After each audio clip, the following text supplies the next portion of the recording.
Madame, Monsieur, bonjour. Vous êtes dans le Trésor au Bénin. Voici le sommaire. L'ancien président de la République du Bénin, Nicéphore Dieudonné Soglo, a visité la zone économique de Glodjibé au cours de son passage dans les locaux du gigantesque centre industriel. Nicéphore Soglo a eu droit à une présentation des lieux par le directeur de la Société d'investissement et de la promotion industrielle CIPI Bénin. Il a pu s'imprégner des réalités des travailleurs de la zone industrielle et constater le processus de transformation du coton et du soja. Ensuite, 46e anniversaire de sa création au rang des activités entrant dans le cadre de cette célébration. Le commandant de la Marine nationale a tenu une conférence de presse dans les locaux de l'état-major général à Cotonou. Elle s'est articulée autour du thème droit maritime et les opérations navales, cas de la Marine nationale, avec pour objectif d'outiller le personnel de la Marine sur l'environnement juridique qui encadre les missions de la Marine nationale. Et puis enfin, la campagne Ma semence, ma vie poursuit ses actions dans le sens de la valorisation des semences paysannes dans la droite ligne de sa mission. Une conférence de presse a été organisée, bien entendu, dans la forêt classée de Kwaou, au centre d'expérimentation de valorisation de l'agroécologie, des sciences et techniques endogènes. Et voilà pour vous le sommaire de cette édition. À nouveau, bonjour et bienvenue si vous nous rejoignez. Et justement, on démarre cette édition par la visite de l'ancien président de la République, bien entendu, Nicéphore Dieudonné Soglo, qui était en visite à la zone économique de Glodjibé au cours de son passage dans les locaux de gigantesques centres industriels. Nicéphore Soglo a eu droit à une présentation des lieux par le directeur de la Société d'investissement de la promotion industrielle. Il a pu s'imprégner des réalités des travailleurs de la zone industrielle et constater le processus de transformation du coton et du soja en autres. À la fin de sa visite, voici ses impressions. Ce que vous avez, vraiment, je peux sortir au relais des épaules, parce que je suis fier de vous. Merci. Je ne sais pas du mot, ou bien la joie que m'a procuré. Mon pays est un pays de travailleurs, de créateurs. Tout ce que vous portez là, dans ma vie, ça produit chez moi. Et je veux sortir aujourd'hui, aller voir, je vous citer tous ces travailleurs. Vraiment, je veux vous voir plus en États-Unis. Vraiment, ça veut dire plus beau jour.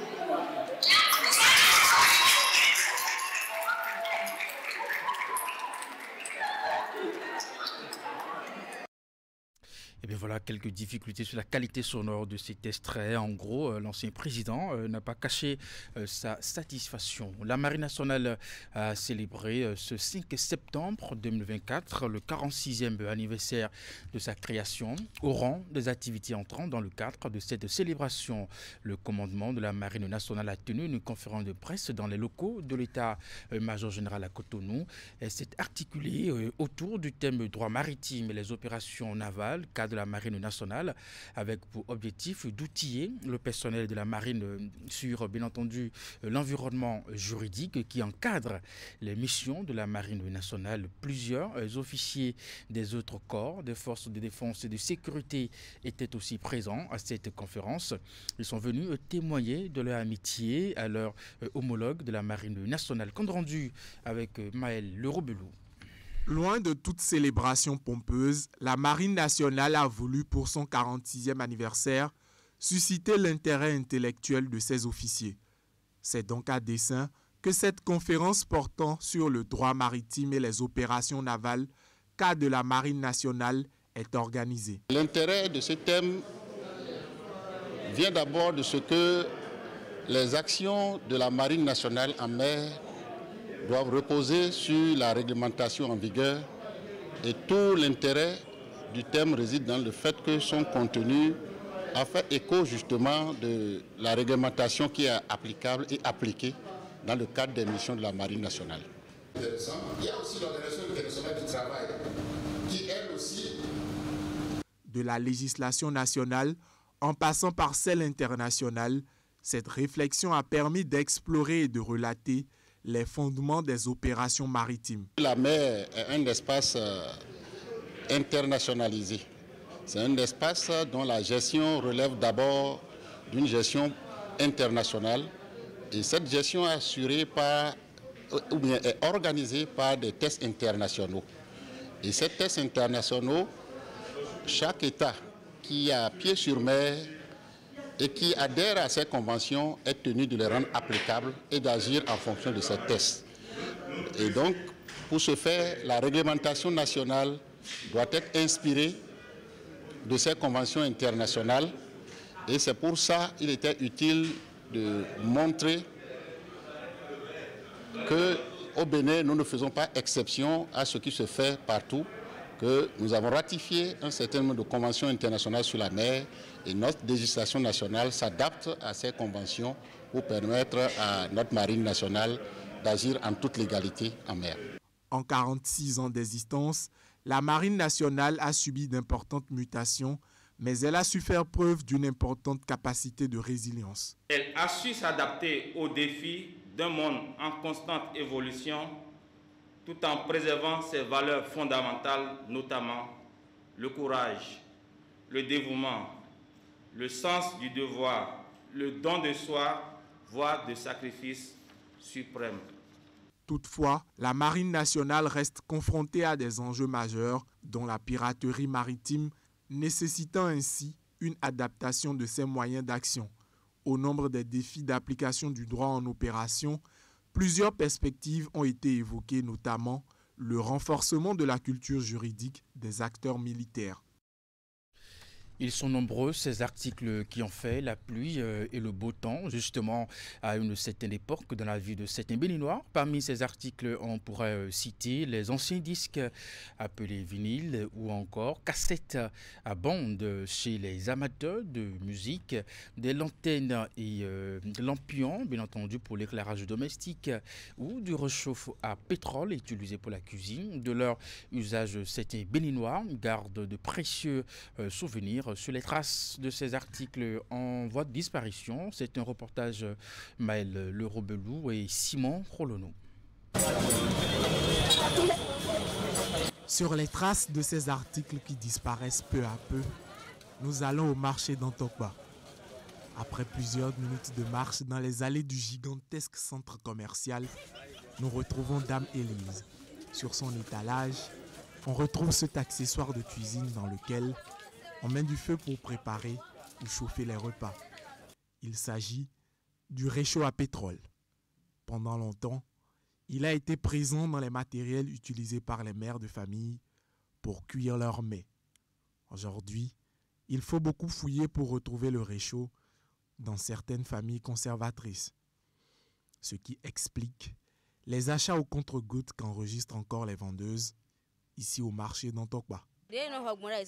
Les gens n'achètent plus vraiment. Mais si quelqu'un en a besoin, il vient l'acheter.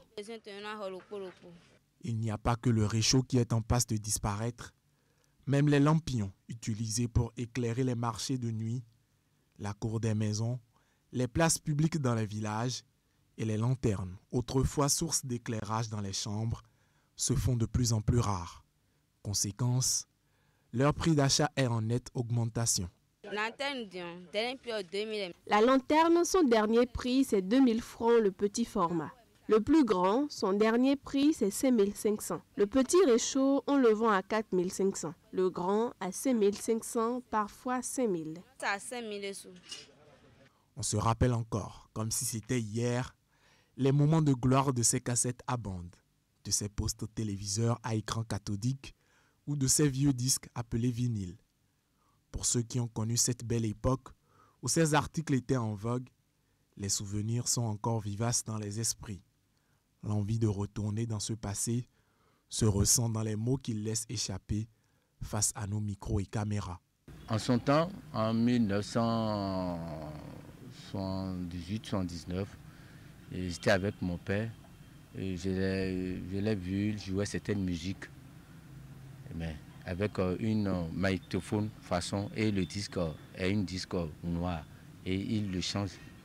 Il change et bon, j'attends des salsa, des El Rego, des musiques pour les El Rego, les Aiko Langa Langa. Donc, après ça, à un moment donné, bon, j'ai constaté qu'il a une radio qui jouait de la cassette. Donc ça a une bande chocolat façon, et on prend ça pour mettre le bic, pour tourner ça. Donc parfois quand il joue, ça commence par faire chose, le magnétophone commence par à dérouler ça et il enlève ça et il roule lui-même. Il prend comme ça, il prend le bic, il fait comme ça, il le remet et il commence par jouer. On utilisait les anciens disques, les cassettes à bande dans le temps. Ces disques étaient joués grâce au grand tourne-disque sur lequel ils étaient posés. C'était chez le mari de ma tante quand j'étais enfant. On chantait et on dansait. La belle époque vraiment. Sinon, moi j'ai connu les disques 33 tours, les 45 tours que mon papa jouait dans le temps. J'ai connu ça dans les années 84, 85, 86 jusqu'à sa mort. Après nos lampes et les lampes qu'on allumait, les lanternes là qui avaient du bouteille qu'on allumait, c'est après ça qu'on commence par voir le tuto pour pouvoir changer. Ça commence par changer par là. Sinon moi quand j'ai grandi, c'est les lanternes qu'on utilisait pour apprendre. Il y a les lampions à huile qu'on utilisait avant là.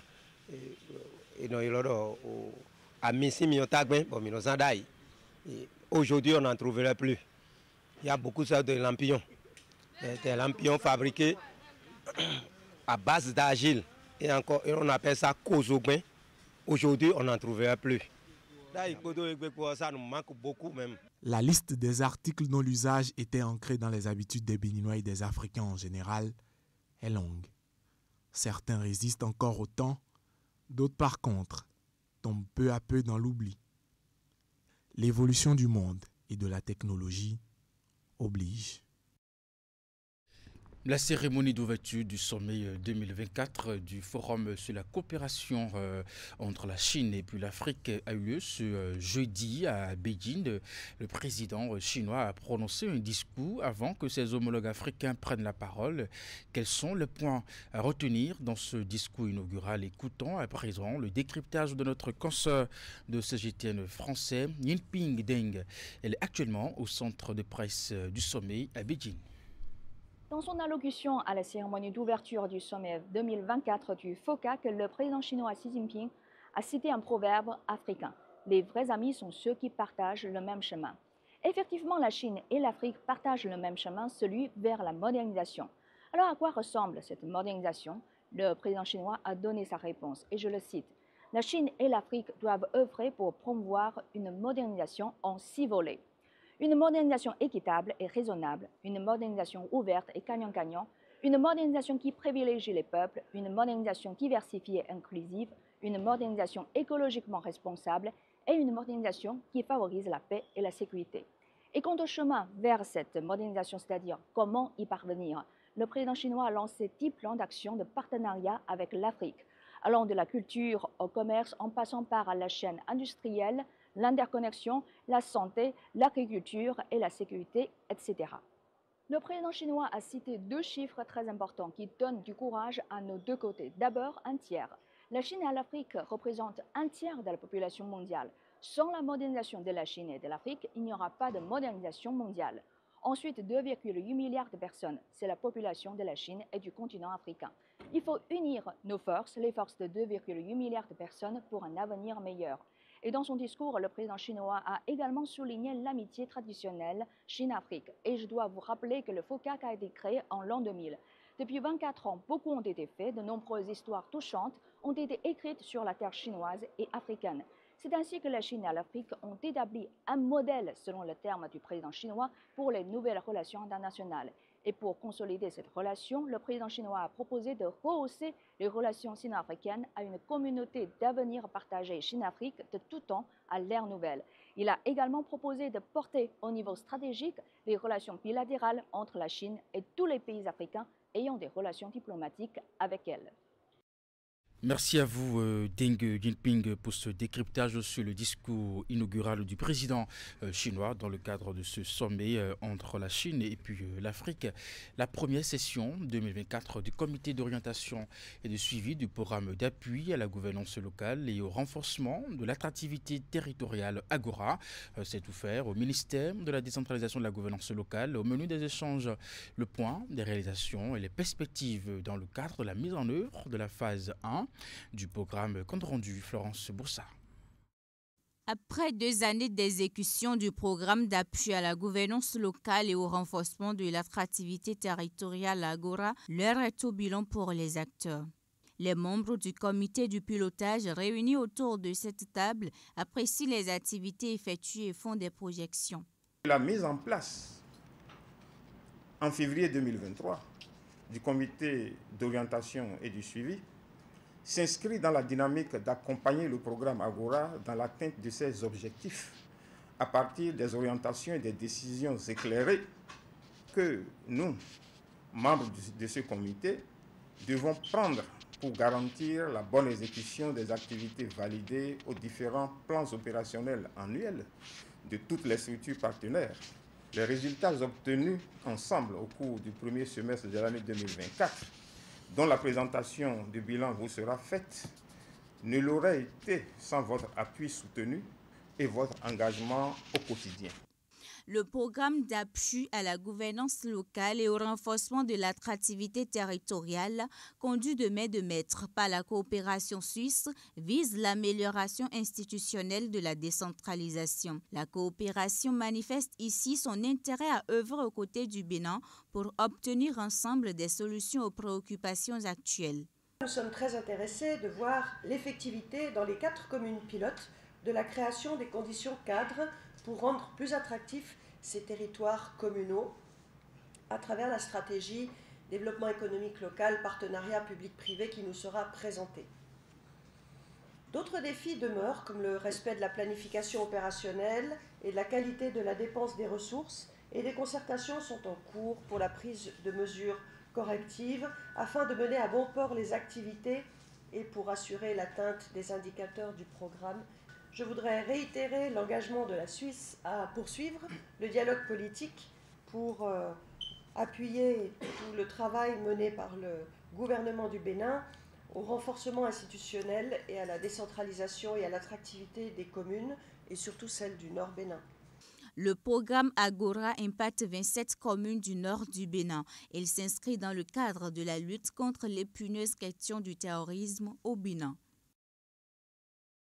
Parlons santé sexuelle et reproductive à présent avec l'organisation non gouvernementale Espoir d'une vie qui a initié des séances de formation à l'intention des personnes handicapées, filles et femmes à risque de vulnérabilité dans le département du Kofo. Il s'agit de montrer à ces couches sociales les attitudes à adopter pour une bonne hygiène corporelle en période de menstruation. 3 jours de formation que nous résume ici Nassi Salosé. En période de menstrue, quels sont les gestes qu'il faut faire pour avoir une bonne santé sexuelle et reproductive? La réponse à cette question fait l'objet d'une série de modules de formation initiés par l'organisation non gouvernementale Espoir d'une vie à l'intention des personnes en situation de handicap, notamment des filles et femmes à risque de vulnérabilité dans le département du Koufo. Les personnes handicapées, c'est encore plus complexe.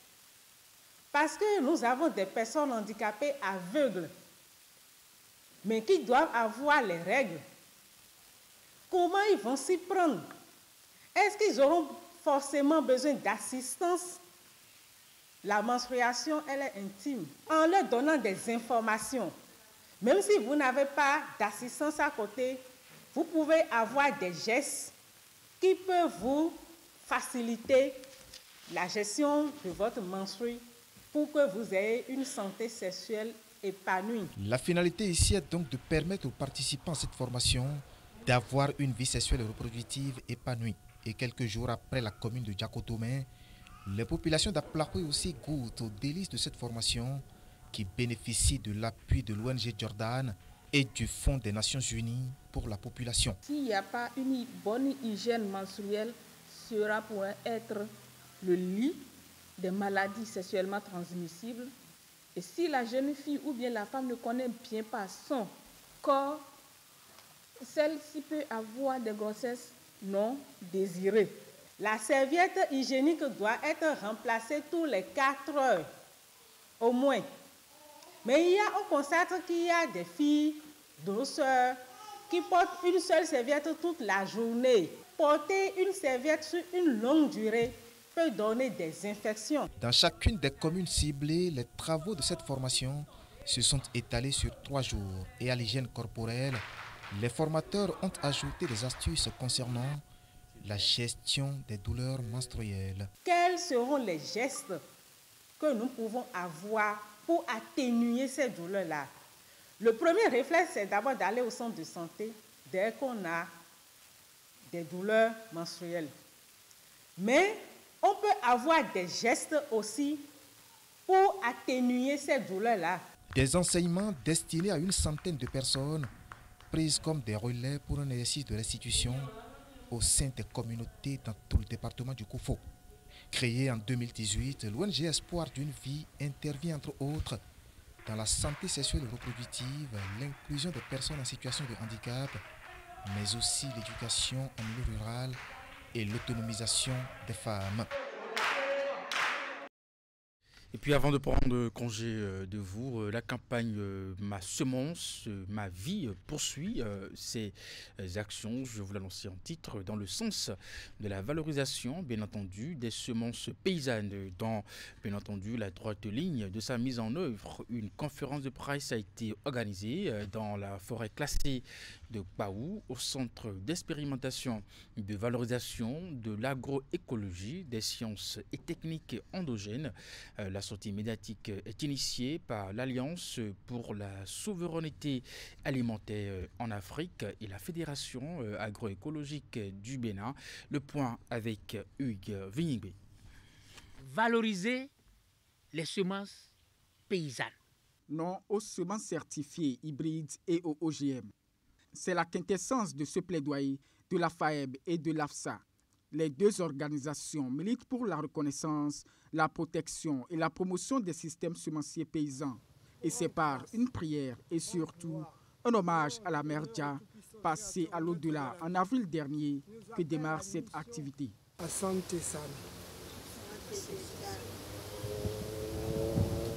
Après les discours d'ouverture et la présentation de la FAEB et de l'AFSA, 2 communications sont faites.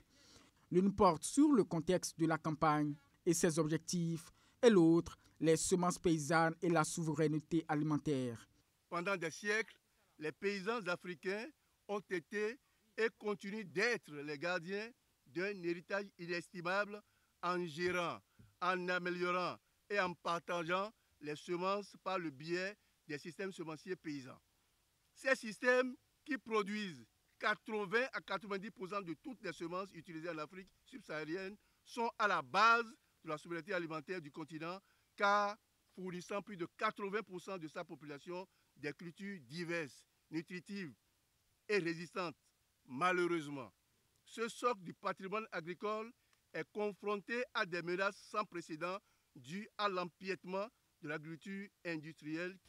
Et lorsqu'on parle des OGM, là, il faut savoir que ce sont des espèces animales, végétales, des micro-organismes dont le patrimoine génétique a été modifié, soit en ajoutant un gène ou des gènes, soit en diminuant des gènes, parce qu'on recherche un caractère. C'est pour ça que nous, à la FAEM, nous disons que c'est dangereux. Parce qu'on touche au patrimoine génétique des espèces. S'en est suivi la lecture des recommandations faites aux décideurs.